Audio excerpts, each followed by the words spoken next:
Hi everyone, Aman Kumar this side and you are watching the channel comments. तो आज की इस वीडियो में हम करने वाले हैं क्लास 12 बिजनेस स्टडीज का चैप्टर 9 फाइनेंशियल मैनेजमेंट का पार्ट 2।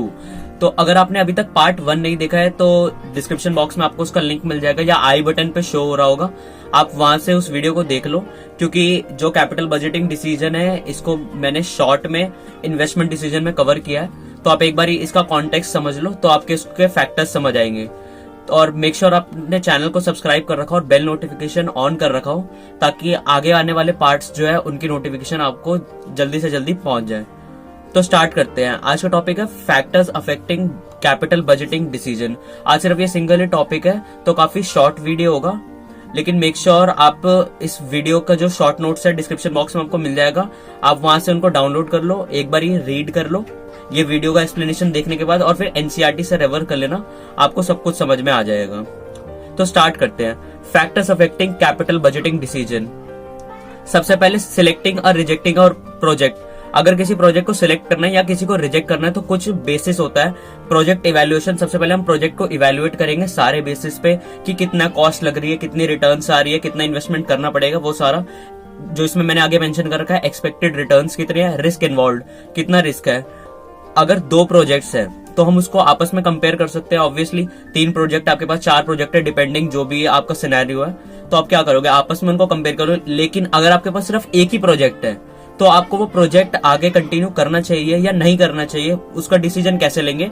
तो वो जो इंडस्ट्री है उसका एवरेज कंपेयर करना। फॉर एग्जांपल अगर आप फर्नीचर इंडस्ट्री में हो तो आपके पास एक प्रोजेक्ट आया है कि आपको एक पूरे घर का फर्नीचर बनाना है, तो आप चेक करोगे कि इस इंडस्ट्री में जितना एवरेज रिटर्न आता है, क्या उतना रिटर्न मेरे को इसमें मिल रहा है। अगर मिल रहा है या फिर एटलीस्ट उतना भी मिल रहा है या उससे ज्यादा मिल रहा है तो आप कंटिन्यू करोगे, नहीं मिल रहा है तो आप वो डिसीजन नहीं लोगे और वो कैपिटल बजटिंग डिसीजन क्योंकि आपके लिए खराब है तो फिर आप उस प्रोजेक्ट को जो है रिजेक्ट कर दोगे। तो बेसिकली 3 फैक्टर्स हैं जो कंसिडर किए जाते हैं जब हम किसी भी प्रोजेक्ट को सिलेक्ट या रिजेक्ट करते हैं। तो 3 फैक्टर्स है। Cash flows of the project. Cash flow project में क्या आ जाता है, when company invest huge amount, जब एक कंपनी बहुत ज्यादा ह्यूज अमाउंट जो है इन्वेस्ट करती है तो वो एक्सपेक्ट करेगी कि जनरेट करे कैश फ्लो। कैश फ्लो यानी कि उसको लिक्विड में मनी मिले, ऐसा नहीं कि उसको कोई बदले में कोई आप मशीनरी या कोई एसेट दे दो, हालांकि वो भी ठीक है, लेकिन वो कुछ एक्सपेक्ट करती है कि उनको कुछ कैश मिलता रहे क्योंकि बिजनेस चलाने के लिए हमें कुछ कैश चाहिए, तो वो एक्सपेक्ट करती है कि कैश फ्लो आएगा। कैश फ्लो में क्या इंक्लूडेड है, cash receipts and payments. For example अगर कोई कंस्ट्रक्शन का बिजनेस है तो उसको जो भी सीमेंट लेना है, ब्रिक्स लेनी है, उसके लिए कुछ ना कुछ उसको पेमेंट करना पड़ेगा और बदले में उसको वेजेस पे करनी पड़ेगी और बदले में कुछ ना कुछ जो क्लाइंट है उसको थोड़ा थोड़ा जो है अमाउंट प्रोवाइड करते रहते हैं ताकि वो रॉ मटेरियल्स खरीद सके। तो ये उसी कैश फ्लो की बात हो रही है। उसके बाद द रेट ऑफ रिटर्न, कि हम जो इन्वेस्टमेंट कर रहे हैं उसमें हमें रिटर्न कितना मिलने वाला है। तो रेट ऑफ रिटर्न में हम 2 चीजें चेक करते हैं, एक्सपेक्टेड रिटर्न, कितना रिटर्न हमें मिलने वाला है, और एसोसिएटेड रिस्क एनालिसिस, मतलब उस प्रोजेक्ट में कितना रिस्क है। अब ये आपकी बुक में एक एग्जांपल दे रखा है, मैंने वही मेंशन कर रखा है कि अगर एक कंपनी है उसके पास 2 चॉइस है कि या तो वो प्रोजेक्ट ए कर ले या फिर प्रोजेक्ट बी। प्रोजेक्ट ए में उसको 10% रिस्क मिल रहा है, वो रिटर्न्स मिल रहे हैं, प्रोजेक्ट बी में उसको 12% रिटर्न्स मिल रहा है, और दोनों केसेस में सेम रिस्क है, दोनों केस में सेम रिस्क है, लेकिन एक कंडीशन है, अंडर नॉर्मल सर्कमस्टांसेस।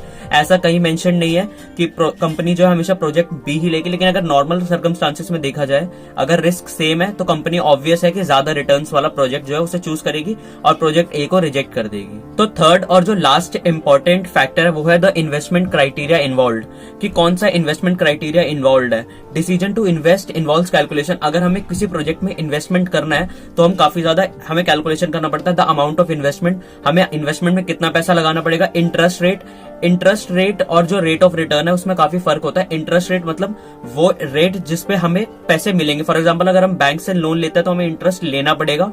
दूसरी जगह आ जाता है रेट ऑफ रिटर्न। अगर हम किसी प्रोजेक्ट में, फॉर एग्जांपल अगर हम किसी कंपनी में इन्वेस्ट करते हैं तो हमें क्या कुछ ना कुछ रिटर्न्स मिलते हैं, हमें डिविडेंड मिलता है या इंटरेस्ट मिलता है, वो हमारा रेट ऑफ रिटर्न है। रेट ऑफ रिटर्न वो है जो हमें मिलता है, इंटरेस्ट रेट वो है जो हमें देना पड़ता है।